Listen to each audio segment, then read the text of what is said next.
Vale, jo volia començar fent una xicoteta presentació de David en el context dels diàlegs amb l'aigua. Bueno, David González, ell és químic de formació, però és un regenerador de sòls i ecosistemes per vocació. La seva trajectòria és una dansa entre ciència i sostenibilitat i compromís territorial. I avui ens convida a escoltar l'aigua no com un recurs a controlar, sinó una aliada en la regeneració viva del territori. El seu camí comença en les ciències químiques, però ben prompte l'interès per la sostenibilitat i l'esgotament dels recursos el va portar a buscar respostes més enllà del paradigma dominant. Es forma en energies renovables, es converteix en educador ambiental i treballa en l'àmbit tecnològic, tant en l'àmbit tecnològic com el social, creuant sabers i sembrant alternatives. A través de l'experiència i l'experimentació funda IRUC Permacultura, un espai d'investigació i formació on convergeix la permacultura, la línia clau, el keyline, els biofertilitzants, els composts fermentats i una mirada viva sobre els processos de regeneració del sòl. Ell és cofundador de la cooperativa Sustrayac Habitat Design, inscrita dins de l'economia social i solidària. David aposta per una gestió agroecològica del territori que vagi des de la recuperació dels sòls fins al disseny de sistemes agroalimentaris adaptats a cada context, capaços de respondre als reptes del canvi climàtic i la crisi energètica. Avui ens ve a parlar de la retenció hídrica com una eina de regeneració, una pràctica que no sols reté l'aigua, sinó que desbloqueja sabers, reactiva cicles i obre camins per a una altra relació amb la terra i amb nosaltres mateixos. David, él nos hablará en castellano porque su valenciano está un poquito ahí enquistado, pero nada, tienes la palabra. David, gracias por venir. Muchas gracias, Salva, a toda la gente de Campa Taula. La verdad es que para mí es un honor y un placer estar aquí en estas jornadas, casi un año después de todo el desastre de la Dana, pues sobre todo pues, tratando de aportar esta mirada que comentaba Salva, ¿no? del agua como paisajes de regeneración, de cómo poder utilizar el agua pues, para el sostén de la vida y cómo poder utilizarla a nuestro favor, ¿no? Y en este sentido, hoy hablaremos de esto que damos en llamar paisajes de retención hídrica, que no deja de ser, por nuestra parte, una investigación de algo que nuestros antepasados pues, conocían muy bien. Y creo que aquí en la península ibérica pues, tenemos grandísimos ejemplos, ¿no? de cómo utilizar estos paisajes de retención hídrica. Y creo que a nivel del Estado y a nivel mundial pues nos encontramos además en uno de los centros más importantes, ¿no? que es la Huerta Valenciana, como un gran ejemplo de cómo utilizar el agua de manera sostenible durante siglos, ¿no? Y aquí tenéis, creo que un patrimonio cultural importantísimo y de gran importancia de recuperar, ¿no? Y de hacerlo desde otra mirada, desde esta mirada que nos comentaba Salva, más enfocada hacia la regeneración, ¿no? que creo que esa es la tarea que nos toca ahora mismo en este momento de la historia, que es enfocarnos en cómo regenerar los suelos, cómo regenerar los ecosistemas, pero por qué no también cómo regenerar la sociedad en un momento pues, muy complicado, ¿no? a nivel histórico, a nivel político, y que nos toca pues, hacer frente a unos retos muy grandes que nos vienen por delante. Creo que lo que vamos a hacer aquí es, pues estaremos como una hora de presentación. Sí que me gustaría que si lo podemos hacer un poco más interactivo, pues será más divertido. Y luego ya pues daremos también un turno como más amplio para poder charlar, debatir propuestas, sugerencias que puedan ser interesantes. Bueno, esto es algo que nos podemos encontrar ahora mismo. Estas son fotos sacadas desde cerca de mi casa a estos días en los que bueno, pues está empezando a preparar ya un poco los cultivos o la tierra para los siguientes cultivos, y es lo que nos encontramos pues cuando trabajamos el suelo desde un punto de vista convencional y bajo esta mirada, ¿no? de descubrir completamente el suelo. O sea, en el momento en el que se está preparando con las labores del siguiente cultivo el suelo, pues viene una lluvia, pues lo que nos encontramos son pues, situaciones de este tipo, ¿no? de pérdidas de suelo por escorrentía generadas por la lluvia.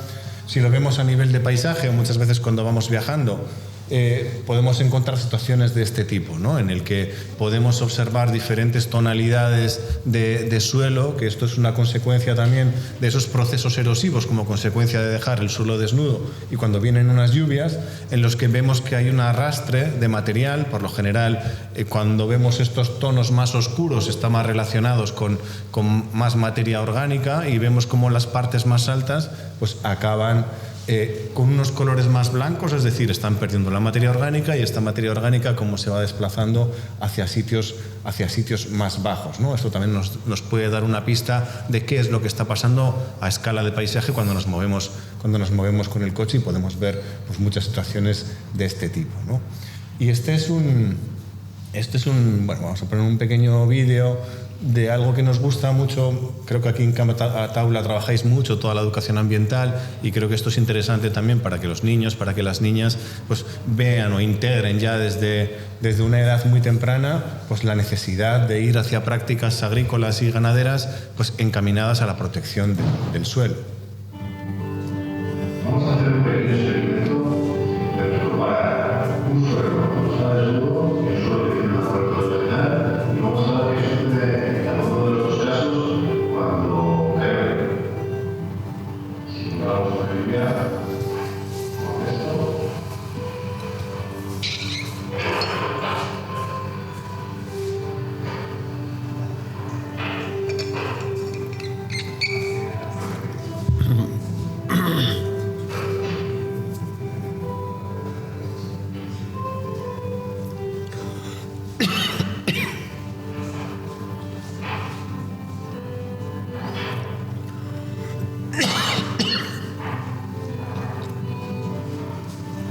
Lo que vemos tras la caída de la lluvia es que prácticamente el agua que ha caído sobre esta porción de terreno, pues la formamos en vaso, es decir, ha habido una pérdida del suelo correspondiente a más de 2 semanas que trabajar sobre la cantidad que ha entrado, esto que exportamos en el vaso. Mientras que en otro caso, en este caso, que tenemos un suelo con una cobertura vegetal, todo el sistema del suelo con la raíz lo que permite es una unificación más directa de este agua de lluvia, y que prácticamente vemos que en el vaso no hay nada de agua. Bueno, no tenemos pérdida de suelo, y además el agua se acaba infiltrando poco a poco en nuestro suelo. Pero lo que podemos ver en los casos es que el suelo desnudo, la parte de abajo, que es lo que hace secundario del acuífero, no aparece nada de agua, no tiene nada de agua. Mientras que en este otro caso, lo que vemos es que poco a poco va terminando todo ese agua y filtrándose, porque generando una recarga de los Bueno, yo creo que se ve bien en el vídeo, ¿no? Esa idea de que cuando tenemos el suelo que está desnudo y nos viene una lluvia, como vimos el año pasado, tenemos esos procesos de escorrentía que acaban erosionando todo ese suelo, perdemos el suelo fértil. A la naturaleza le cuesta 500 años construir 2 centímetros de suelo. O sea, fijaros en una raidada lo que podemos perder en un momento. Y luego pues también sucede otra cuestión, que el agua no acaba de infiltrar y no conseguimos recargar los acuíferos, es decir, los mantos que están debajo del suelo, en el subsuelo, con lo cual eso hace que también pues, los suelos sean menos resilientes frente a fenómenos de sequía. En cambio, cuando tenemos el suelo con coberturas, lo que permite es que, por un lado, proteger el suelo, no hay fenómenos de arrastre y pérdida del suelo por erosión, pero por otro lado, permite que, a través de las raíces, a través de la filtración, podamos recargar los acuíferos. Y esto lo que nos garantiza es que nuestro suelo va a ser mucho más resiliente frente a fenómenos de la sequía. Vamos a ir como trabajando diferentes capas hasta llegar a una escala paisaje. Pero como no podía ser de otra manera, sí que me parecía importante empezar por esta parte más del suelo, de cómo funciona el suelo, porque desde ahí vamos a poder entender muchos de los procesos que luego van a ir sucediendo en una escala de paisaje, ¿no? Y me gusta poner esta diapositiva porque creo que esta es una manera de verlo, ¿no? Que el suelo como un gran organismo vivo que está muy hambriento. A mí a veces me gusta imaginarlo al suelo como si fuera el aparato digestivo de un bosque, por ejemplo, ¿no? Que es el lugar en el que caen pues, todos los restos de materia orgánica y ahí empiezan todos esos procesos de descomposición que permiten la vida en el suelo. Pero esto es importante, o sea, ahí hay como mucha ganas de comer. ¿Y qué es lo que comen todos esos microorganismos que están ahí abajo dentro del suelo? Pues principalmente carbón. Y eso va a ser una de las cuestiones importantes dentro de los procesos de regeneración, el pensar cómo tenemos que alimentar no solo a nuestras plantas, sino igual cambiar un enfoque, cambiar la mirada y pensar en cómo tenemos que alimentar al suelo. Porque en la medida en la que yo alimento al suelo, esos microorganismos que están dentro del suelo son los que van a permitir la liberación de nutrientes para que nuestras plantas puedan comer también. Entonces, hay una parte que es bastante importante, ¿no?, en que pensemos en el suelo como un organismo vivo, pero que a su vez podíamos verlo como en 3 dimensiones diferentes, que serían desde la física, desde la química y desde la biología, ¿no? Entonces, cuando tenemos en equilibrio, digamos, estos 3 mundos, es cuando se nos empiezan a formar pues, unas estructuras, unas bioestructuras dentro del suelo, que algunos le llaman el complejo húmico arcilloso, que es que en la medida en la que tenemos arcillas, en la medida en la que tenemos pues, determinados elementos químicos, como es calcio o sodio, creo que aquí de calcio andáis bastante bien, ¿no?, en los suelos que tenéis por esta zona, pues empiezan a darse uniones a través de la microbiología, que lo que va formando son estructuras tridimensionales que son muy importantes. Cuando nosotros vamos a un bosque y metemos las manos dentro del suelo y levantamos ese suelo y vemos que hay una estructura como muy migosa, como con forma de miga que se nos deshace por dentro de los dedos, eso es lo que estamos viendo ahí, una bioestructura de este tipo. ¿Por qué es importante esto? Porque en la medida en la que tenemos todos estos elementos, esta estructura hace que el suelo se comporte como una esponja, porque en su interior va a haber un montón de huecos, y estos huecos va a ser el lugar para que la microbiología pueda estar, pero por otro lado también para que el aire pueda fluir, y de esa manera garantizamos que los procesos que se van a dar dentro del suelo son procesos aeróbicos, es decir, en presencia de oxígeno. Pero esos huecos también lo que van a permitir es que cuando caiga una lluvia ocupe ese espacio. Entonces el suelo va a convertirse en una esponja capaz de absorber y de retener ese agua durante mucho tiempo. Y nos tenemos que fijar en esta otra parte, ¿no?, en esta zona que denominamos la rizosfera, que sería la zona de contacto entre las raíces y el suelo. Y esta zona es muy importante porque es realmente ahí donde se da para mí la magia de la vida, ¿no?, ese proceso de la vida en la que hay una simbiosis entre la planta por un lado y la microbiología por otro lado, en la que se producen intercambios de alimentos, ¿no?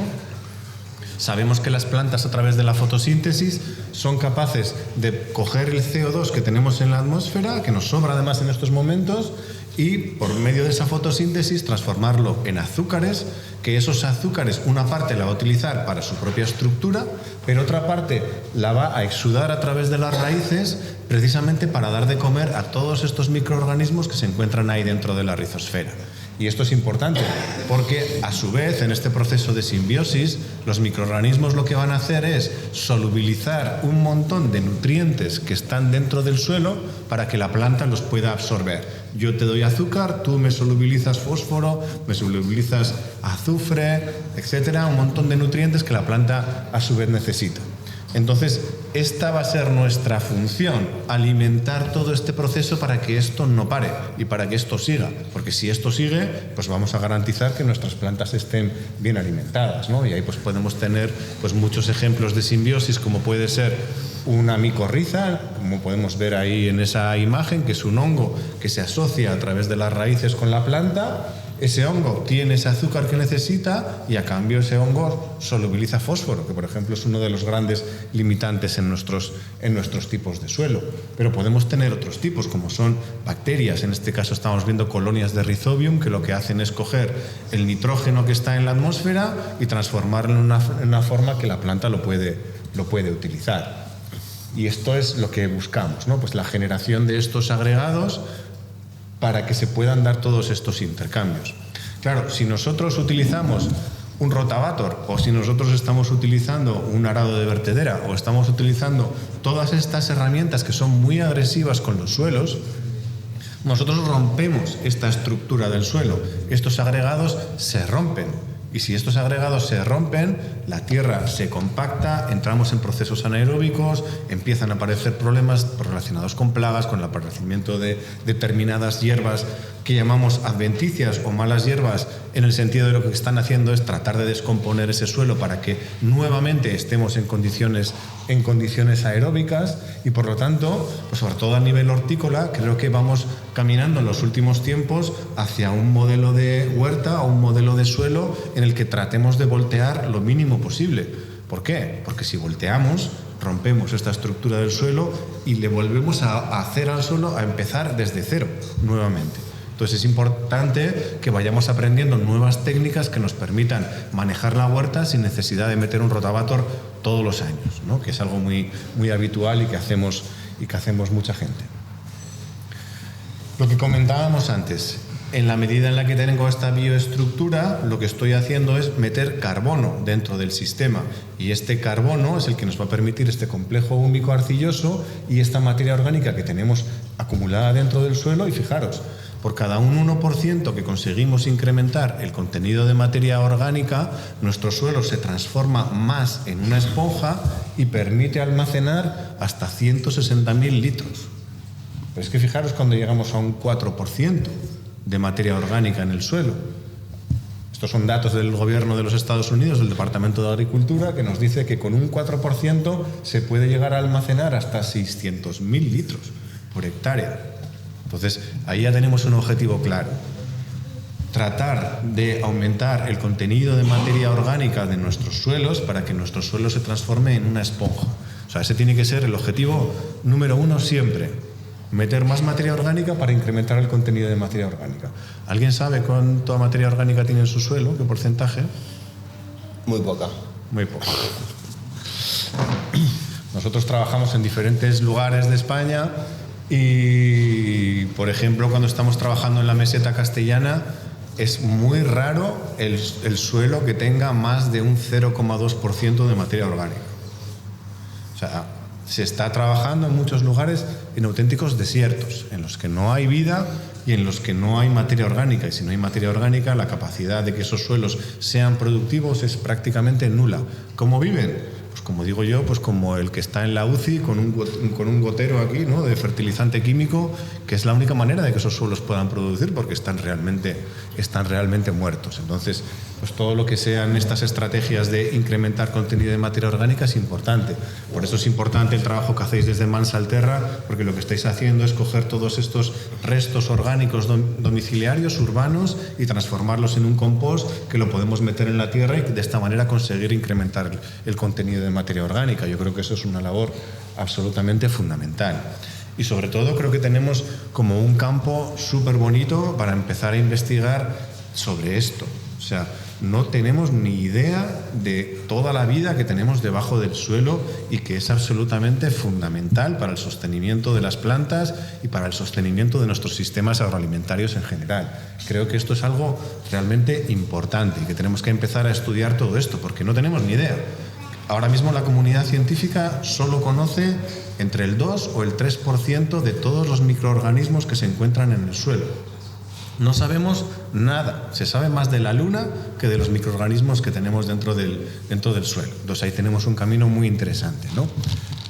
Yo creo que como sociedad en las últimas décadas hemos avanzado mucho en el entendimiento de cómo funcionan los ecosistemas, ¿no?, terrestres. Entonces, en un ecosistema terrestre, pues tendríamos los productores primarios, que serían, pues, por ejemplo, pues, toda la vegetación, ¿no?, que lo que hace es, a través del sol, ellos empiezan a crecer y son la biomasa, son la fuente de alimento de otro montón de seres vivos que están dentro de los ecosistemas, ¿no?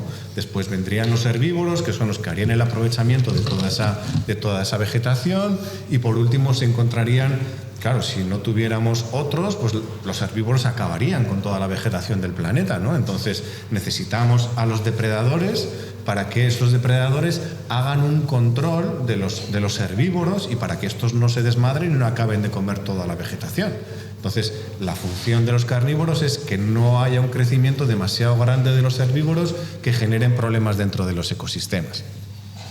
Pues ese funcionamiento, que yo creo que ya entendemos bien, ahora lo tenemos que empezar a aplicar a cómo funciona un suelo. Y en un suelo nos vamos a encontrar exactamente lo mismo, pero a la inversa. Es decir, vamos a tener un primer nivel en el que nos vamos a encontrar a la vegetación, que es la que va a crecer, y en la medida en la que esa vegetación muere y se depositan estos restos orgánicos, empieza la fiesta del resto del ecosistema edáfico, en este caso, ¿no? Y ahí nos podemos encontrar con un segundo nivel, que serían los descomponedores, ¿no? Y dentro de estos descomponedores tenemos un montón, pero que los podemos agrupar como en 3 grupos, básicamente, que serían las bacterias, los hongos y los nemátodos. Las bacterias descomponen materia orgánica que es como más sencilla. Los hongos lo asociamos mucho, ¿no?, a los procesos de descomposición del bosque, es decir, cuando tenemos materiales más leñosos, más duros, los hongos son los que van a descomponer esa materia orgánica, y vamos a tener también, pues, nemátodos podemos encontrar, ¿no? Si pasamos al siguiente nivel trófico, nos encontraríamos ya con depredadores. ¿Qué pasa si yo tengo mucho aporte de materia orgánica, de restos de vegetación que se mueren en el suelo, y empieza un crecimiento muy fuerte de bacterias y de hongos a descomponer todo esto, y en la medida en la que ese crecimiento es muy grande, pues puede hacer que puedan empezar los procesos anaeróbicos dentro del suelo? Eso al suelo, al ecosistema suelo, no le interesa. Le interesa que haya siempre condiciones aeróbicas, oxígeno. Entonces, para que eso no pase y empiece a haber problemas de aparición de patógenos, lo que empieza a aparecer son otros elementos dentro del ecosistema suelo, como son los protozoos, como son los nemátodos, que son, por así decirlo, los lobos del ecosistema suelo. Y esto es lo que van a hacer, es empezar a comer bacterias, empezar a comer hongos, para que haya un equilibrio entre todo esto. Claro, estos también a su vez van a empezar a crecer. ¿Y quién les va a controlar a estos? Pues las lombrices, los artrópodos. ¿Y quién va a controlar a estos? Pues ahí ya entraríamos en unos niveles que ya los podemos ver mucho mejor, ¿no? Que estaríamos hablando de determinados animales, como pueden ser los topos, por ejemplo, o determinadas aves que lo que hacen es como controlar, ¿no? Serían el eslabón más grande o más alto de toda esta red trófica. Entonces, cuando esto funciona, la vida funciona exactamente igual que los ecosistemas terrestres. ¿Cuál va a ser nuestra misión aquí? Aportar esa materia orgánica, que es la que va a activar todo este proceso, ¿vale? Y otra puede ser cultivar estos microorganismos para poder aplicarlos dentro del suelo también y favorecer este proceso. Si lo dejamos a la naturaleza lo va a hacer, pero necesita tiempos muy largos. Nosotros podemos acelerar estos procesos entendiendo esto y yendo a favor de la naturaleza, no en contra, que es como nos han enseñado a trabajar la tierra, ¿no? hasta ahora. Entonces, bueno, esto es importante, porque en esto se va a centrar una parte importante del trabajo de recuperación del suelo, ¿no? Y ver que esta microbiología pues aporta un montonazo de funciones dentro del suelo. O sea, desde funciones negativas pueden aparecer patógenos, pero sobre todo lo que nos van a aportar es que si tenemos unas condiciones adecuadas, toda esta red trófica funcione y active los procesos de fertilización del suelo, lo cual es importante. O sea, nosotros tenemos un pequeño laboratorio dentro de la cooperativa y analizamos los suelos de la gente con la que trabajamos también. Y si me deja ir para aquí. Y más allá de alguna bacteria loca, no nos encontramos nada de todo esto en los suelos que analizamos, sobre todo en los suelos convencionales.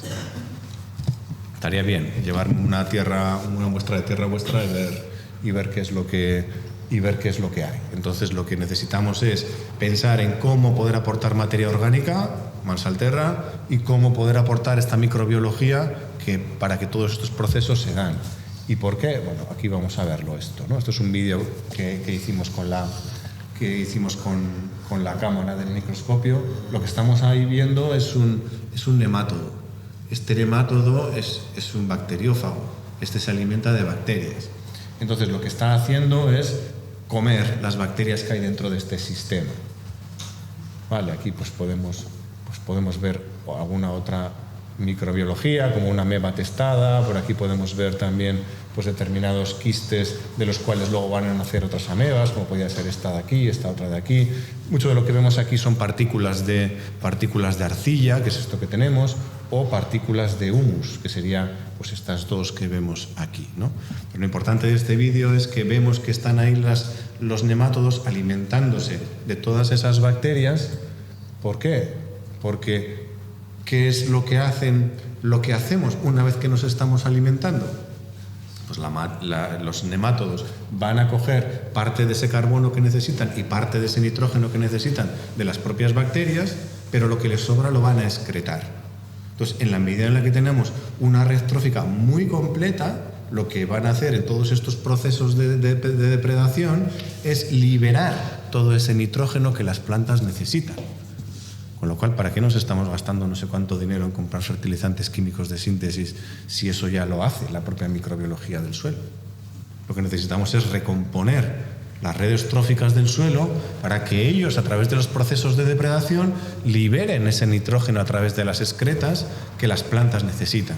Y cuando tenemos este proceso funcionando, se libera mucho más nitrógeno de lo que las plantas, de lo que nuestros cultivos necesitan.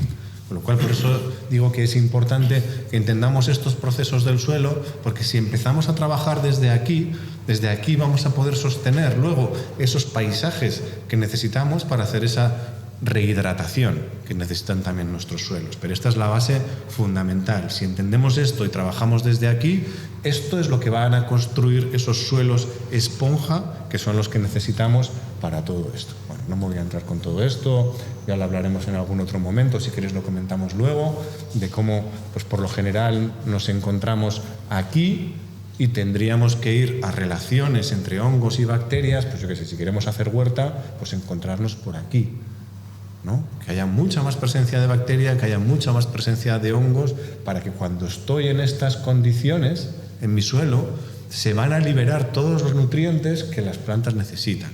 Y esto es como la gran frontera ahora mismo para mí en agronomía, ¿no? De entender bien estos procesos y desarrollar bien todo este tipo de cuestiones para poder ajustar y poder hacer que nuestra producción sea mucho mejor. Y por mejor me refiero a salud del suelo, a salud de las plantas. Si las plantas están sanas, pues salud de los humanos también. Vale, entonces esto es como el primer paso, ¿no? Entender cómo funciona un suelo, porque si entendemos cómo funciona un suelo, pues vamos a empezar a generar suelos esponja que lo que nos permitan, acordaros de esa imagen del porcentaje de materia orgánica de los suelos, que nos permitan retener mucha más agua. Y esa va a ser la clave para poder luego pasar a los siguientes niveles, ¿no? Pero antes de meternos en una escala de paisaje, vamos a hacer un zoom mucho más grande para empezar a hablar de los ciclos del agua, ¿no? Yo creo que había algunos niños por aquí, si no era para haberles preguntado si ya les habían contado lo del ciclo del agua y todas estas cosas. Y bueno, yo creo que esto pues a todo el mundo nos lo han contado en la escuela, ¿no? Pues este ciclo, que podríamos decir un ciclo largo, un ciclo oceánico, a través del cual, pues a través del calor del sol se produce una evaporación, esa evaporación pues llega a tierra, ¿no? Y cuando llega a tierra, pues se produce un ascenso a través de las cordilleras de las montañas. Entonces pues llega un momento en el que se produce una condensación y eso lo que hace es pues soltar agua, ¿no? Ese agua precipita y vuelve a caer a través de los ríos para volver a llegar al mar, ¿no? Entonces, claro, esto es un ciclo absolutamente fundamental. Tenemos que entender bien esto para entender bien todos estos procesos. Y, a su vez, también entender qué es lo que está dominando dentro de estos ciclos largos o estos ciclos globales, ¿no? ¿Qué es más, la evaporación que está habiendo dentro del mar o la vuelta o el retorno que está habiendo desde la tierra, ¿no? Desde ese agua que está cayendo? Pues ahora mismo la comunidad científica lo que nos está diciendo es que es mucha más la cantidad de agua que está volviendo desde los continentes hasta el mar que la que se evapora. Entonces estamos entrando en procesos de desecación de la tierra, pues como consecuencia de ¿qué? ¿Qué es lo que puede estar originando que pase esto? Falta de vegetación, por ejemplo, ¿no? Pues muchas veces estamos en procesos erosivos muy fuertes y eso está haciendo que no haya una vegetación que pueda retener el agua, ¿no? Eso es. Acordaos del vídeo del principio. Si yo no tengo vegetación, el agua pasa rápido, se va, erosiona, perdemos suelo y no esto. Pero como dice el compañero, si tenemos vegetación, vamos a darle más tiempo a ese agua para que se vaya infiltrando dentro del suelo y que ese proceso sean procesos mucho más largos, no sean procesos tan cortos. Bueno, pues además del ciclo largo que nos contaban en la escuela, había otro ciclo que no nos lo contaban, que es este otro, que es muy importante, que es el ciclo corto del agua, que este es un ciclo local. Y este ciclo es absolutamente fundamental porque aquí es donde entran en juego pues todos estos otros factores, ¿no? A través del cual pues entender que es muy importante, como decía el compañero, que tengamos vegetación, porque esa vegetación, además de retener el agua y además de permitir que se produzca esta infiltración dentro del suelo, lo que va a hacer también es otra cosa que es importante, que es aportar más humedad al sistema en esos procesos de evaporación, ¿no? Nosotros sabemos perfectamente que las plantas evaporan agua, ¿no? Entonces, en ese proceso de evaporación de agua, estamos añadiendo más humedad a este ciclo y lo que nos va a permitir es que este ciclo se cierre. El ciclo largo es un ciclo oceánico, nos viene de los océanos, pero el ciclo corto es un ciclo local. El ciclo largo es un ciclo horizontal, pero el ciclo corto es un ciclo vertical, en el que el agua que tenemos en una determinada zona, y ese agua va a depender mucho de la capacidad de almacenamiento de agua que tengan no solo la vegetación, sino también los suelos. Si tenemos suelos muy esponjosos que sean capaces de retener humedad, que sean los que aportan esta humedad extra en esta evaporación al ciclo corto. Y nos dice en la comunidad científica que aproximadamente el 50 o el 60% del agua que nos llueve de manera local es debida a este ciclo corto que estábamos viendo, que no tiene tanta importancia el ciclo largo, el oceánico, sino que es mucho más importante el ciclo corto. Y esto es lo que veíamos antes también, ¿no? Como por cada un 1% que se incrementa de contenido de materia orgánica, el suelo acumula hasta 160.000 litros. Entonces, cuanta menos porcentaje de materia orgánica tenga dentro de mi suelo, el riesgo de escorrentía y de inundaciones y de trombas de agua que nos puede suceder en eventos como lo que pasó el año pasado va a ser mucho mayor. Mientras que al revés, si tengo un suelo con cada vez mayor cantidad de materia orgánica, tendremos más capacidad de absorción de agua dentro del suelo y menor riesgo de inundaciones. ¿Quién se acuerda? ¿Alguien tiene memoria aquí, sobre todo la gente más mayor, de las típicas tormentas de verano durante las tardes? Sí, yo no me siento mayor, pero me acuerdo. Bueno, pues eso es un fenómeno que ha desaparecido, ¿no? Y yo hablando con mucha gente en el Mediterráneo, especialmente en las islas, sí que me he encontrado con mucha gente que me decía que se acuerdan perfectamente de todos esos procesos, ¿no? que se daban en la cuenca del Mediterráneo durante las tardes. Y eso cómo se ha perdido en las últimas décadas, ¿no? Entonces ahí tiene gran importancia todo este proceso de la evapotranspiración de las plantas. Y es maravilloso, ¿no? Porque las plantas tienen una capacidad muy grande de convertir el agua en vapor. O sea, realmente, no solo es importante cuando estamos debajo de un árbol o cuando estamos dentro de un bosque, la sensación de frescor que tenemos por la sombra que hacen, sino también por este fenómeno de evapotranspiración, en el que las plantas lo que están haciendo es ese agua, con efecto del calor, lo que está haciendo es pasar de estado líquido a estado gaseoso. Entonces ahí, por procesos físico-químicos, lo que está pasando es que se produce una liberación de calor. Y esa liberación de calor, con la evapotranspiración, hace que el calor ascienda hacia arriba y chupe el frescor del agua que está dentro del suelo. Y eso es lo que produce esa sensación de frescor que tenemos cuando estamos debajo de un árbol, que no pasa cuando estamos debajo de un toldo, por ejemplo, ¿no? Entonces, es importante esto porque las plantas realmente están actuando como si fueran el aire acondicionado de la Tierra. Funcionan exactamente igual que un aire acondicionado, pero es que en este caso es gratis porque funcionan simplemente con la energía del sol. Y es fundamental porque aportan esta humedad suficiente que necesitamos para cerrar el ciclo local que veíamos antes. Si no tenemos vegetación, el ciclo local no se cierra y perdemos las tormentas de verano, que es lo que nos ha pasado en toda la cuenca del Mediterráneo. Me voy a meter con esto, voy a pasar directamente a esto. Si tenemos menor disponibilidad de agua como consecuencia de que tenemos suelos que cada vez tienen menor capacidad de almacenamiento de agua porque no tienen materia orgánica, me comentaba un compañero por aquí antes que a él le han quitado todo el suelo que tenía y le han dejado directamente en la roca, imaginaros esto a nivel de la Comunidad Valenciana, cómo ha sido este proceso en los últimos 2000 años, desde que llegaron los romanos aproximadamente. Claro, nos encontramos en una situación en la que no tenemos disponibilidad de agua en el suelo, porque no tenemos materia orgánica, pero es que además tampoco tenemos vegetación. Con lo cual, hemos roto completamente el ciclo del agua, el ciclo corto del agua. Y esto pues nos va a generar un montonazo de problemas, ¿no? Bueno, aquí tenemos en esta diapositiva pues el impacto de la disminución del agua en este ciclo corto, que es precisamente, y me parecía fundamental hablar de este señor hoy, porque estuvo durante muchas décadas avisando que lo del año pasado iba a suceder, que es el profesor Millán Millán, que estuvo trabajando durante muchísimos años como director aquí en Valencia del CEAM, y que él precisamente era el mayor experto mundial en el ciclo corto del agua. Y llevaba muchos años diciendo que si no hacíamos nada, o si seguíamos yendo en la dirección en la que estábamos yendo, pues lo que pasó el año pasado iba a pasar.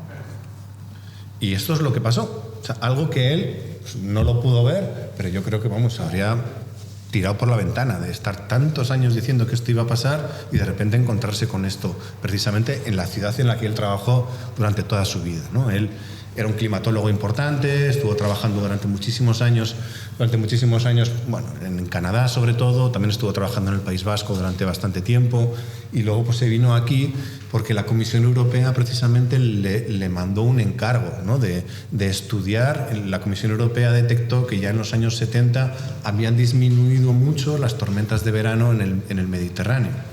Y le mandaron a él estudiar por qué había pasado esto, ¿no? Y él durante los años 70 pues ya empezó a desarrollar un modelo que le permitió entender eso, ¿no? Y él lo que nos ha hablado a lo largo de toda su vida fue de que el problema que tenemos con el cambio climático es un problema realmente de dos patas, ¿no? Y él tiene una publicación en los años 70 que es una publicación muy importante desde un punto de vista científico que nos dice que este problema del cambio climático pues que tenemos que actuar de manera por igual en esas dos patas. Por un lado, pues tendríamos todo lo relativo a los gases de efecto invernadero, ¿no? Que es ahí donde se ha quedado la ciencia, en decir que el cambio climático es una consecuencia de las emisiones de gases de efecto invernadero que como consecuencia de nuestro modelo de desarrollo estamos emitiendo a la atmósfera, ¿no? A través de la quema de los combustibles fósiles, etcétera, y que solucionar eso sería un problema a largo plazo, pero que hay otro problema que es igual de importante que el de la emisión de gases de efecto invernadero, que es la ruptura del ciclo corto del agua. ¿Y él a qué atribuía esta ruptura del ciclo corto del agua? Pues él lo atribuía precisamente a el cambio en los usos del suelo. Claro, la ciencia, pues bueno, ha sido mucho más fácil hablar solo de cambio climático relacionado con la quema de combustibles fósiles. Lo que es mucho más complicado es hablar de los cambios de los usos del suelo. ¿Por qué? Porque eso va en contra de todo el modelo de desarrollo que hemos montado en torno al urbanismo, ¿no? Y especialmente pues en toda la cuenca del Mediterráneo, que es lo que ha pasado en las últimas décadas especialmente, ¿no?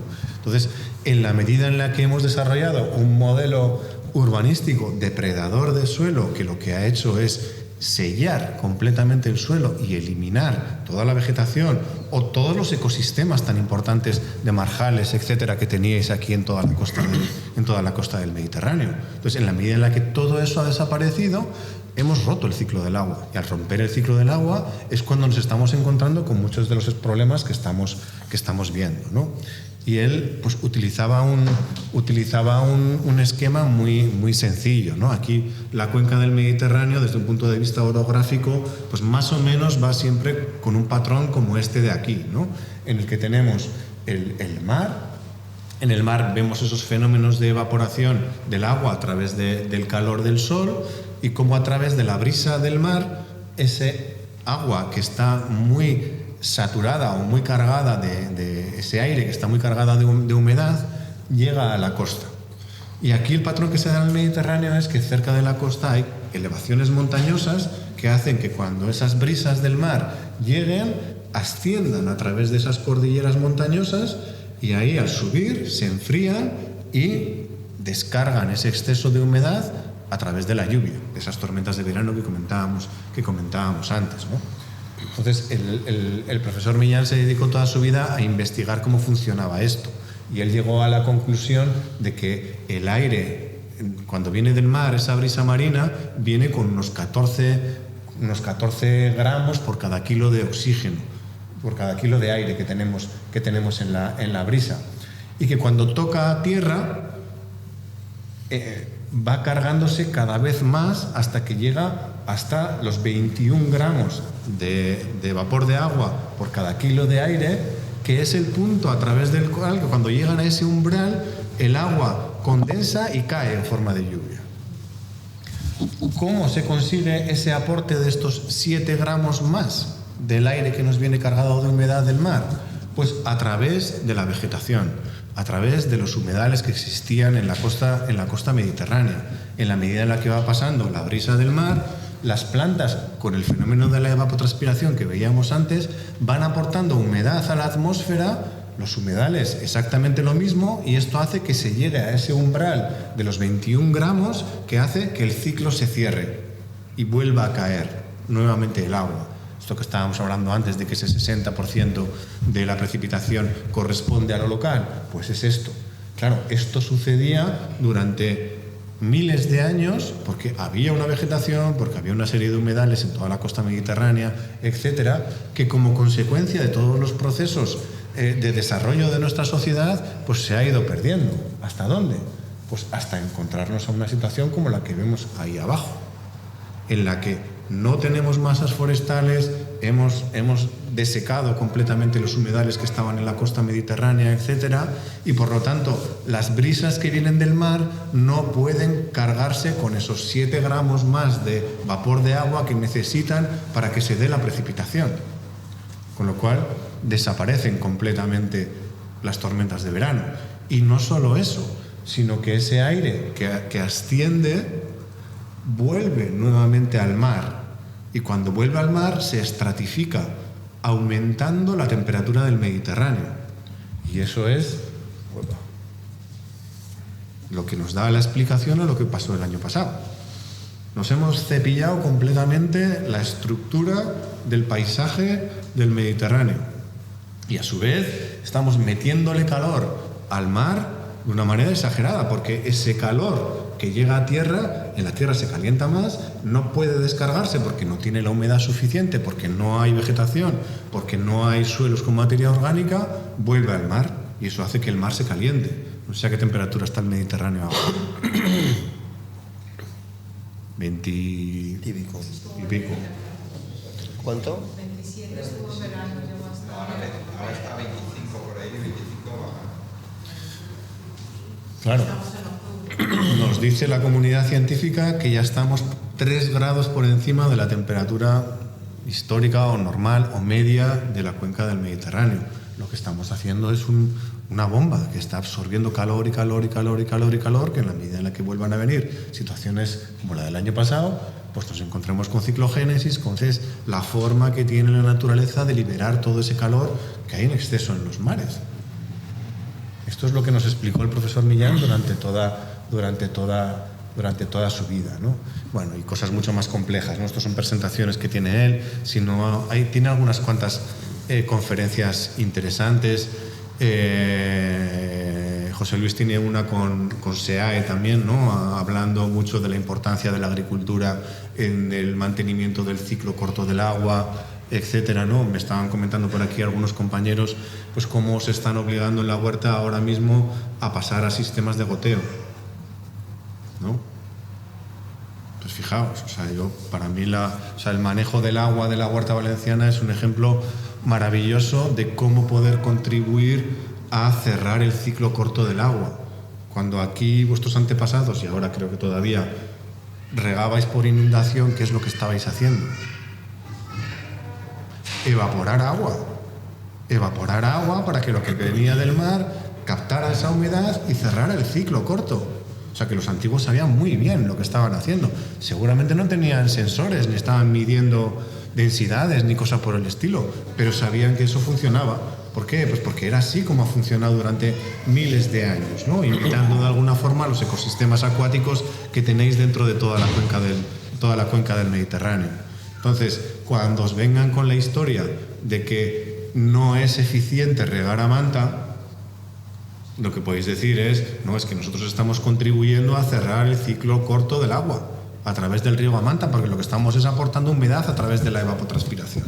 Y eso es algo absolutamente fundamental. Y eso no se puede perder, porque eso es uno de los garantes que permiten que eso pueda seguir funcionando. Entonces, ir con el sistema de goteo va a ser lo contrario. Pues yo creo que es importante que se siga manteniendo pues todas esas tradiciones. Y bueno, pues seguro que José Luis os puede pasar el vídeo de la conferencia del profesor Millán para la SEAE, que es súper interesante y que merece mucho la pena ver.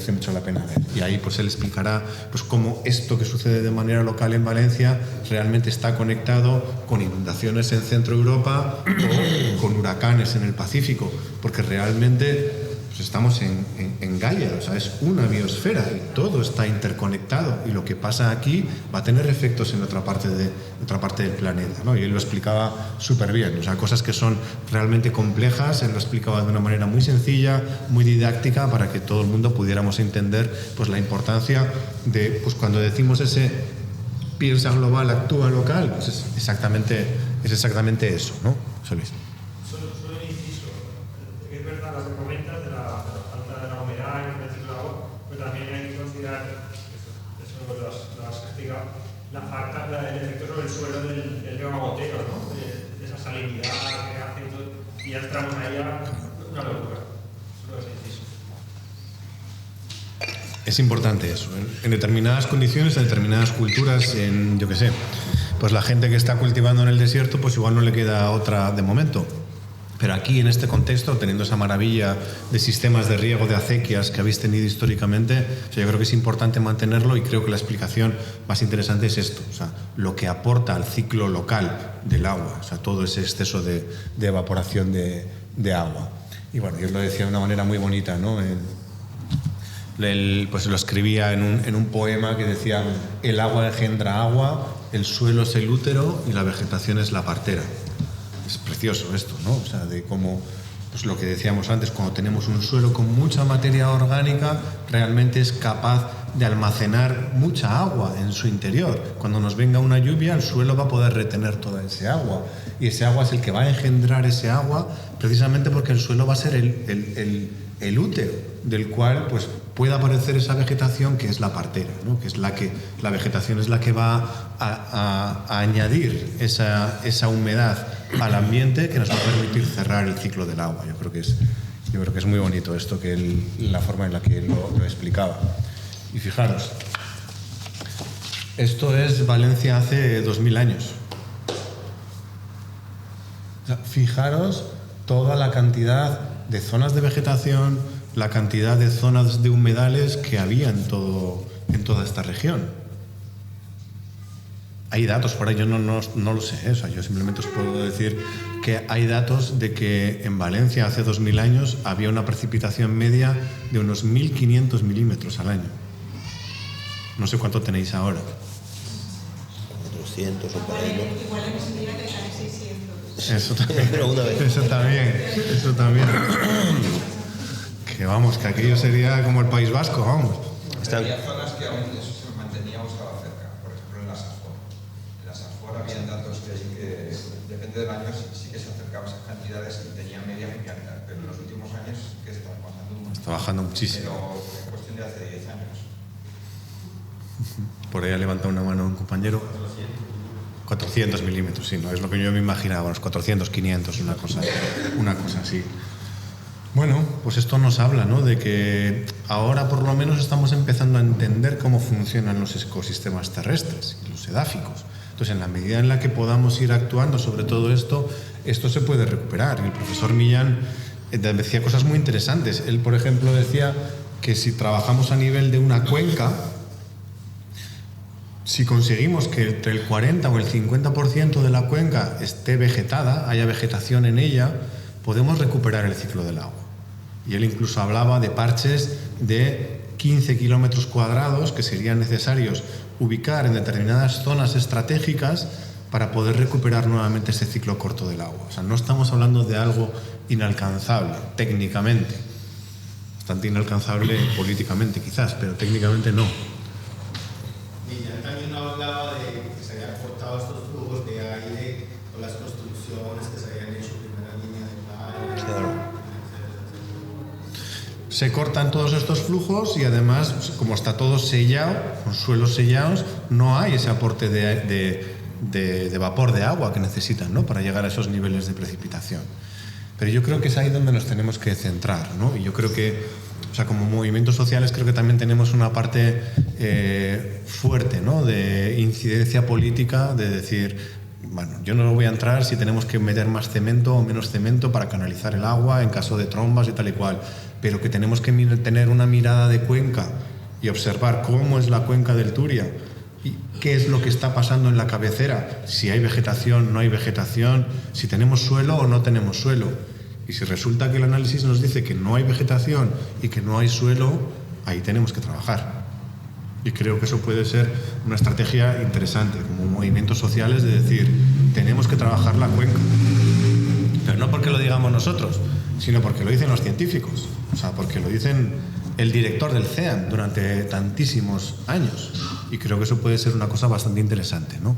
Él hablaba de estos parches de 15 kilómetros cuadrados, que realmente son, pues, 1.500 hectáreas, tampoco es una cantidad muy grande, y en determinadas zonas estratégicas sí que podría permitir regular este ciclo del agua. Y yo creo que eso es una pelea interesante y bonita, ¿no? También empieza a ponerse bastante de moda dentro de la climatología todo este concepto de la bomba biótica. No sé si alguien lo ha escuchado. Sí. ¿Lo habéis escuchado? Bueno, pues esto, por explicarlo de una manera más poética, ya que estamos con poesías, por decirlo de alguna manera, es que los científicos se están dando cuenta de que de alguna forma es como si los árboles sembraran lluvia. En la medida en la que tenemos más vegetación, esta vegetación a través de esa evaporación, pero también a través de la emisión de lo que los científicos llaman VOX o compuestos orgánicos volátiles, actúan como núcleos de condensación del agua que está en la atmósfera para la formación de nubes. Entonces es como si de alguna forma los bosques estuvieran llamando desde un punto de vista poético, llamando a la lluvia, es decir, metiendo mucha más humedad dentro de la atmósfera para que se puedan dar estos fenómenos del ciclo, de la recuperación de los ciclos cortos. Entonces, lo que es interesante de todo esto es que ya tenemos la clave. Serían dos. Vamos a regenerar suelos y vamos a regenerar ecosistemas terrestres. Porque cuanto más masa boscosa tengamos, o más masa de vegetación en general tengamos evapotranspirando, todos estos procesos se van a ir incorporando. Entonces yo creo que ahí son como algunas de las claves importantes, ¿no? Vamos a darle caña a este del suelo y a incorporar materia orgánica y vamos a ver de qué manera podemos revegetar.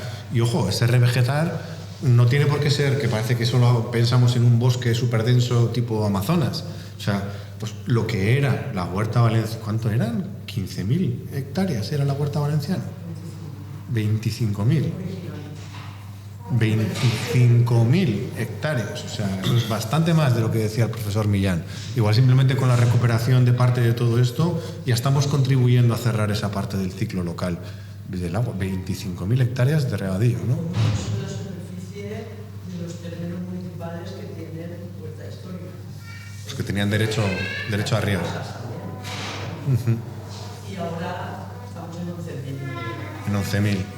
Y fijaros, además, en un modelo de mosaico y en un modelo agroforestal, ¿no? En el que había huerta, en el que había frutales, en el que había el modelo de vergel, ¿no? Por decirlo de alguna manera. O sea, y riego a manta. Evaporando todo. O sea... Vale, pues con esto pasaríamos ya como a las herramientas que podemos utilizar un poco pues para la recuperación de todos estos procesos. ¿Dudas hasta aquí? Nos queda media horita. Vale. Entre todo, entre la discusión y todo, entonces vamos a ir haciéndolo. Quien le surja una duda, que la suelte, ¿vale? Y la vamos intercalando. Vale, esto es parte de lo que nosotros hacemos en nuestro trabajo, ¿no? Esta parte de diseño de paisajes de retención hídrica. Pues que es actuar, en algunos casos pues son en superficies muy pequeñas, en otros casos son en superficies muy grandes, y básicamente lo que hacemos es diseñar sistemas inspirados en lo que hacían nuestros antepasados para gestionar de una manera adecuada el agua, ¿vale? Para que cuando llegue ese agua pues podamos utilizarla a nuestro favor y no en nuestra contra.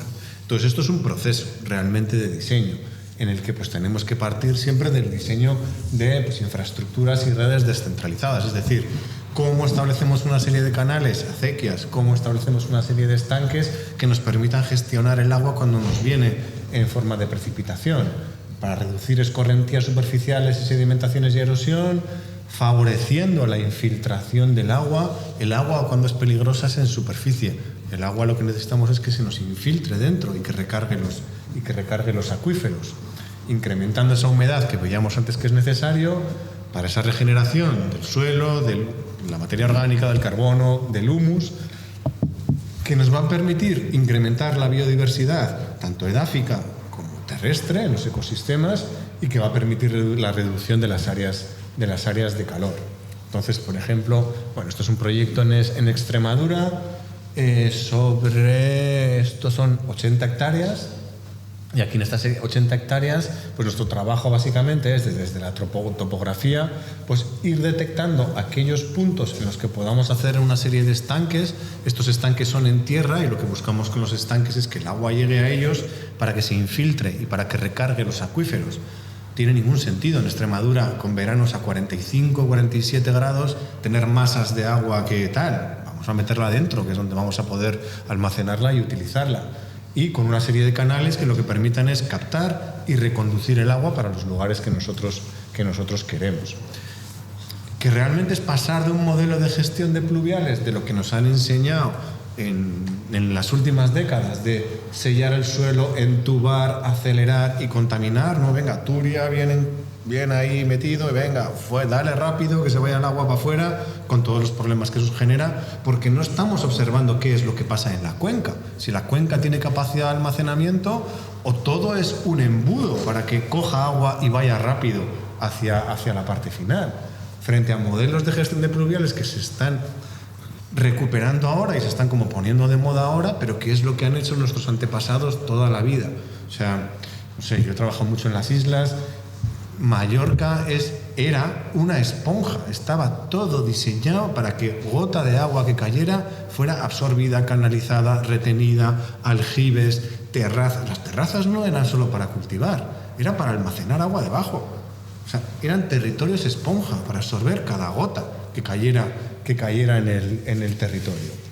Y ahora pues lo que va todo avanzando hacia esto, ¿no? Hacia modelos que apuesten más por ralentizar el flujo, repartir, recolectar y sobre todo reintroducir el agua en el interior, con unos principios muy claros: reducir la velocidad y la escorrentía, favorecer la infiltración de agua. Esto es un proyecto en Castilla-La Mancha de unos silvicultores que pues, realmente tenían una superficie bastante grande, creo que eran como unas 400 hectáreas, una cosa así. Silvicultores. O sea, que se han pensado en hacer esto porque estaban viendo que sus ecosistemas se estaban deshidratando, sus bosques. Entonces, pues, hemos estado trabajando con ellos en hacer pues, todos estos estanques, todos estos canales, bajo estos principios, ¿no? Redirigir el agua hacia lugares adecuados, generando estructuras descentralizadas, favoreciendo la recarga de acuíferos, incrementando materia orgánica y humedad del suelo, con ello aumentar la biomasa, la biodiversidad y creando conexiones, ¿no?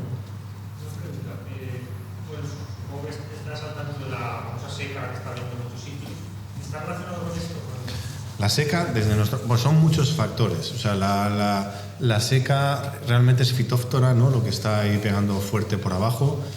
Phytophthora lo que nos está hablando es que la red trófica que veíamos antes de toda esa microbiología y tal y cual, cuando el suelo está en niveles de compactación alto, es decir, condiciones anaeróbicas, es cuando empiezan a aparecer todos estos patógenos que hacen mucho daño. Entonces, lo que nos habla es de compactación de suelo, sobre todo, y lo que nos habla es de empobrecimiento de ecosistema y seguramente de que no está entrando agua para que pueda pasar todos estos procesos en el suelo. Y será mucho más complejo, habrá muchas más cuestiones. Pero en la medida en la que podamos recuperar la microbiología del suelo, van a controlar a la Phytophthora. Pero sin agua tampoco hay microbiología. ¿No? Está todo... Eso, está todo relacionado. No sé, nosotros, por ejemplo, tenemos muchos problemas ahora de animales, por ejemplo, corzos, en el País Vasco, que están muy enfermos. Y eso, a su vez, está generando enfermedades que pasan al ganado, etc. ¿Por qué pasa eso? Porque no hay depredadores, porque no hay lobos, porque no hay cazadores, si queréis, que controlen. ¿A quién va a cazar primero un lobo? Pues a aquellos animales que estén enfermos, porque son más débiles. Claro, si no tenemos un elemento que controle el funcionamiento del ecosistema, los animales enfermos no se mueren, siguen y transmiten todas esas enfermedades. Y Phytophthora pues sería un corzo enfermo, la seca. Es un poco la manera del enfoque, ¿no? Y eso, luego todo es mucho más complejo, pero yo creo que se haría por ahí. Vale, bueno, entonces pues la idea de todo esto es como ir generando diferentes lugares, ¿no? Estudiar bien la topografía para de esa manera ubicar lugares en los que poder retener e infiltrar agua en forma de estanques y otra serie de canales que lo que permitan es brazos que capten el agua para redirigirlo hacia puntos en los que queremos. Claro, luego esto es espectacular, o sea, la cantidad de agua que se infiltra dentro del subsuelo y luego también esas manchas de agua en el paisaje. O sea, lo que potencia la biodiversidad en la zona. O sea, nosotros ha habido proyectos en los que hemos trabajado, en los que de repente estaban ya llenos los estanques, la cantidad de pájaros que aparecen, la cantidad de insectos que aparecen, cómo se reequilibra el ecosistema es fundamental. Y esto pasa cuando tenemos agua. Si no tenemos agua... Esto es keyline. Esto es... los canales son en tierra con el objetivo de infiltrar y los estanques son en tierra con el objetivo de infiltrar. Ahora lo vamos a ver. Sí, esto es diseño hidrológico en línea clave o keyline. Perdón, y después de uno de esos proyectos, ¿después de cuánto tiempo se va a equilibrar todo el ecosistema? Pues bueno, va a depender mucho de dónde estamos, qué clima, qué precipitación. Eso va a depender un montón y luego también va a depender mucho del manejo que hagamos. Si, yo qué sé, pues si empezamos a hacer un trabajo bueno de recuperación de suelo, pues todo este proceso va a ir yendo más rápido. Pero la verdad es que, o sea, nosotros vemos de un año para otro hay unos cambios tremendos. O sea, es muy rápido. En cuanto empieza a haber agua, el agua es el vector de la vida. O sea, en cuanto hay agua, hay masas de agua, se acelera todo, que es una pasada. Bueno, esto es en casos de viña en la Rioja Alavesa. Esto creo que es en Teruel. Pues bueno, trabajando bajo esta mirada del diseño hidrológico de la línea clave, que es lo que hacemos, que es coger un paisaje, interpretarlo y desde ahí pues cómo ir estableciendo pues todos esos canales y tal y cual. El diseño hidrológico en línea clave, el keyline, para los que conocéis, como que se centra mucho en algunas técnicas en concreto y a nosotros nos parece que es interesante pues como incorporarle muchas cuestiones propias de nuestra cultura, por así decirlo, ¿no? o del manejo de paisaje que hacían nuestros ancestros. Creo que eso es importante como cuestión a recuperar. No tenemos mucho tiempo para seguir profundizando. Bueno, esto sería unas imágenes del proceso básico en un paisaje, pues a partir de la topografía, la identificación de, pues bueno, por dónde se movería el agua, el establecimiento de los diferentes estanques, cómo podemos ir conectando todos esos puntos por medio de canales y que nos permitan hacer eso, ¿no? Pero bueno, o sea, lo que os decía, esto realmente no deja de estar inspirado en modelos de lo que tenemos aquí dentro de nuestra cultura, ¿no? Esto es Ses Faces en la isla de Ibiza, o sea, que era un auténtico vergel, o sea, de cómo aprovechaban el agua para tener un sistema casi como el de las chinampas en México. No sé si alguien de aquí lo conoce. Pues en Ibiza tenían eso.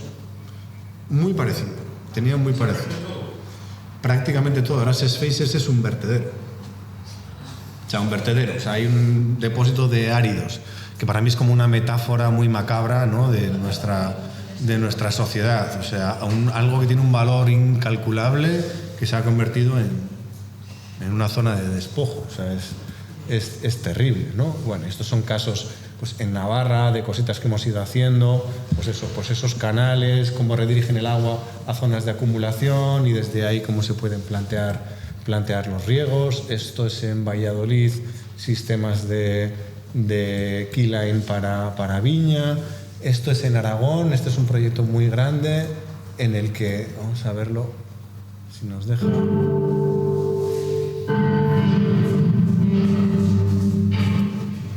Ya está. Esto es sobre 1000 hectáreas, que tenía zonas de bosque y zonas de cultivo. Entonces aquí lo que planteamos es un diseño de agroforestería, combinación de aromáticas con almendros y silvopastoreo entre las calles. ¿También son proyectos privados o hay parte pública? La verdad es que esa es una frustración que tenemos y el 90% de los proyectos, no más, el 100% son privados. Son privados. Yo estaba pensando que sí. ¿Por qué? Porque aquí la gente, después de todo lo que hubo el año pasado, la gente, nosotros, piensan que hay que canalizar, que el agua hay que quitarla, Sí. y que me la quiten, y que me quiten el barranco, que me quiten. Y las administraciones, como fueran al corto, pues digo, vamos a quitar el barranco. Ya veremos el siguiente que esté, ya verán. Y en muchos casos los que canalizan son las empresas de los amigos, pues... Claro. Bueno, yo por eso os comentaba antes que creo que esa parte más de incidencia política, de decir, oye, que hay otros modelos, que ¿por qué no pensemos en esto? O sea, que esto se puede hacer, que esto se ha hecho. O sea, yo creo que hay esa parte. O sea, nosotros no ha llegado todavía una administración que nos diga vamos a hacer esto, pero sí que nos hemos encontrado con bastantes administraciones que están poniendo dinero para que otra gente haga, para que particulares hagan.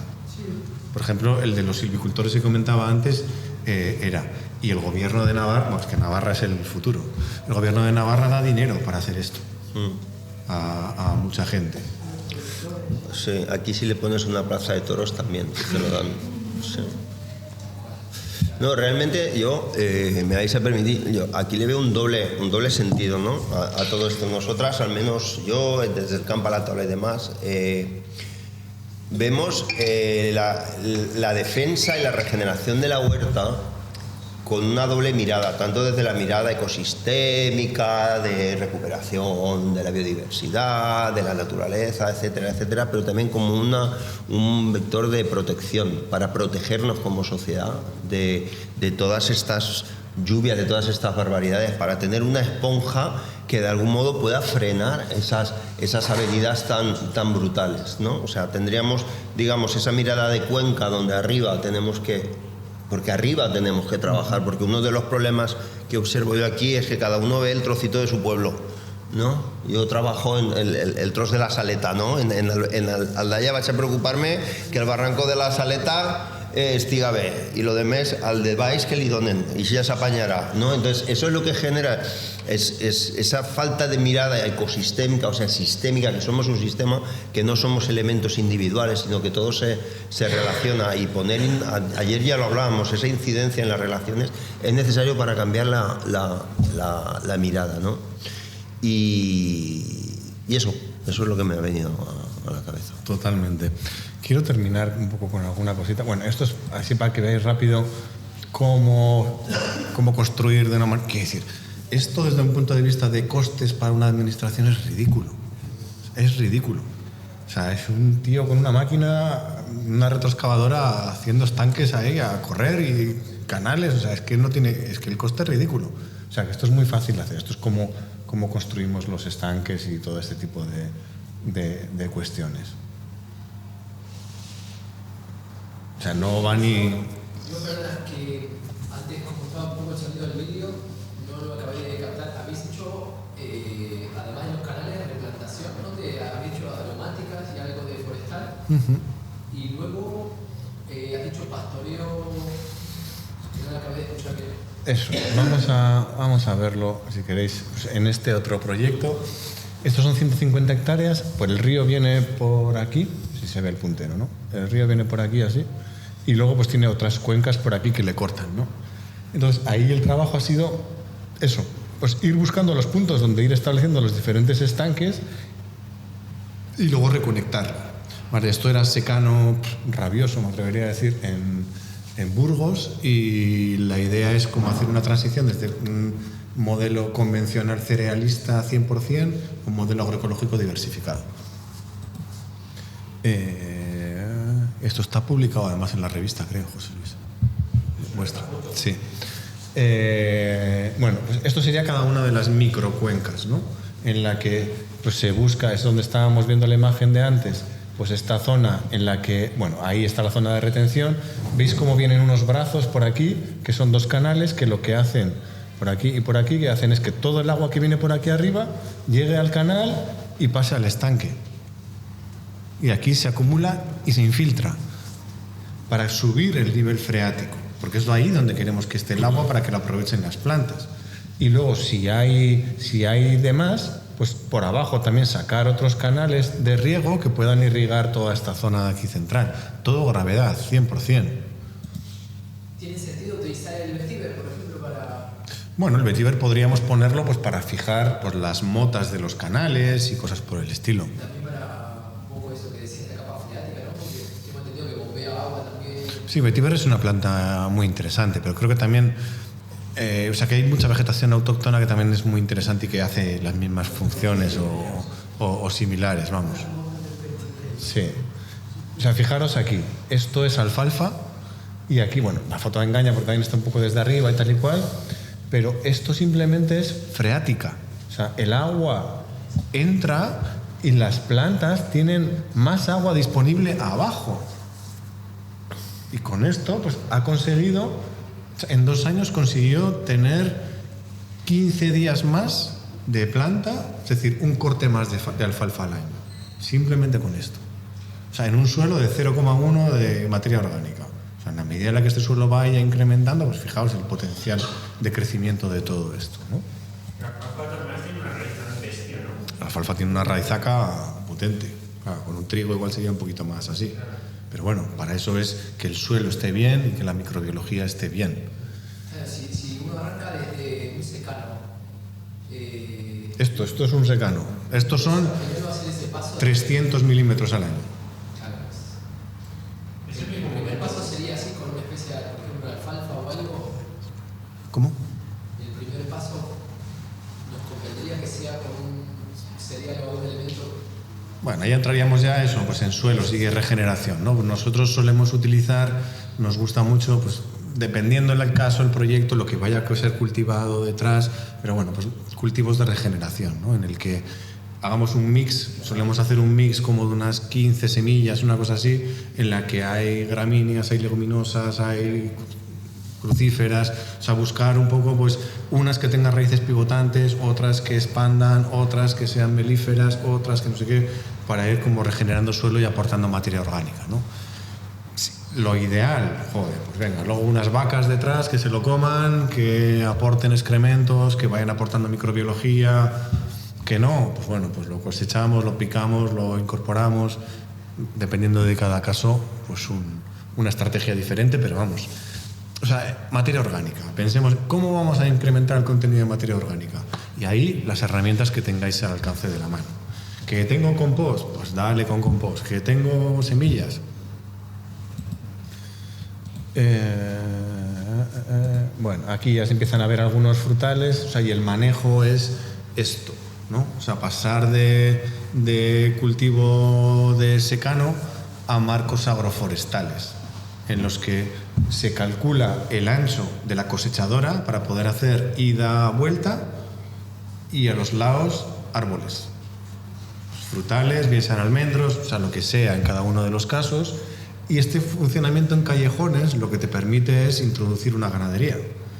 Hilo eléctrico por uno de los callejones, otro por el otro lado, y vas haciendo parcelas para poder hacer una ganadería regenerativa.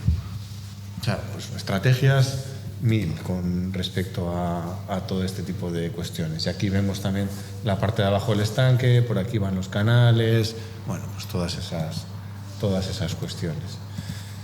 Yo creo que no me voy a extender mucho, sí que me interesaría, bueno, pues eso, toda nuestra cultura, o sea, tenemos una península ibérica pensada en cómo vamos a retener el agua, bancales, terrazas, o sea, hay cientos de estrategias que han utilizado nuestros antepasados y que creo que nos toca recuperar toda esa cultura. Así muy cortito, que creo que es muy interesante, Sierra Nevada, las acequias del Careo.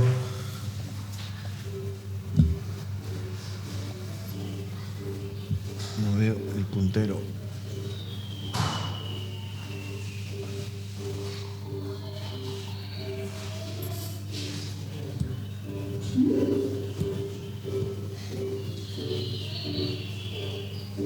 No tiene voz. No sé por qué no se oye. Bueno, básicamente en las acequias de Careo, eso es Sierra Nevada, Cara Sur, y pues los antepasados pues entendieron que si intervenían en el paisaje a través de una serie de acequias, esas acequias lo que iban a hacer es coger el agua de la parte alta de la cuenca, redirigirla por canales a puntos donde la podían utilizar o infiltrarla dentro de la tierra. ¿Para qué? Para que luego aguas abajo, o sea, más abajo, poder nuevamente utilizar ese agua. Ellos utilizaban, como se puede ver ahí un poco en la infografía, que es muy bonita, ellos utilizaban un término muy bonito que es como entretener al agua, que es pues, la infiltro y así no desaparece rápido, sino que va muy despacio bajando, ¿no? Para que luego pueda haber el aprovechamiento pues en lugares tan increíbles como Lanjarón. O sea, Lanjarón es un municipio increíble. O sea, que todo su balneario y todo esto pues está muy relacionado con este manejo que hacían los ancestros. Y ahí hay, pues eso, conocimiento de hace 1000 años aproximadamente, que ya se estaban haciendo todo este tipo de técnicas. Estoy seguro que en la Comunidad Valenciana hay ejemplos similares a estos a patadas en las zonas altas. Y yo creo que eso es lo que toca ahora, hacer ese trabajo en las cuencas altas de recuperación de todo esto para hacer un aprovechamiento más racional luego en la parte de abajo. Que con esto ya termino. O sea, realmente lo que estamos hablando aquí, cuando hablabais de esa perspectiva un poco de las administraciones y también en una conversación con Salva ayer a la noche, o sea, yo creo que esto va de cómo queremos gestionar lo que llamamos los bienes comunes, ¿no? Y creo que en ese sentido pues fue muy interesante la labor de esta mujer que aparece ahí en la foto, que fue la primera economista a la que le dieron un premio Nobel. A la primera mujer que le dieron un premio Nobel pues fue esta mujer que se llamaba Elinor Ostrom, y ella precisamente toda su tesis se basó en cómo hacer una gestión de los bienes comunes o cómo estudiar en diferentes lugares del planeta aquellos sistemas sociales que han permitido gestionar los recursos comunes de una manera sostenible. Y precisamente en su libro, por el que le dieron este premio Nobel, pues ella vino aquí a Valencia a estudiar cómo, desde casi 1000 años atrás, las comunidades de regantes del Turia habían sido capaces de gestionar un recurso común como es el agua, ¿no? Estas 25.000 hectáreas que han sido capaces de gestionarse entre acuerdos, entre la gente que gestionaba todo esto, ¿no? Y que todavía a día de hoy, si no me equivoco, pues sigue funcionando el Tribunal de las Aguas, ¿no? Y que se sigue juntando precisamente para dirimir esos conflictos por el uso de las aguas. O sea, yo creo que tenéis un patrimonio cultural, histórico súper importante que nos va a dar muchas pistas al resto del mundo de cómo poder gestionar estos recursos comunes y sobre todo en este punto, en este momento en el que nos enfrentamos pues bueno, pues a riesgos extremos, ¿no? de riesgos climáticos extremos, y creo que hay muchos aprendizajes y muchas cuestiones que podemos aprender. Así que muchas gracias por vuestra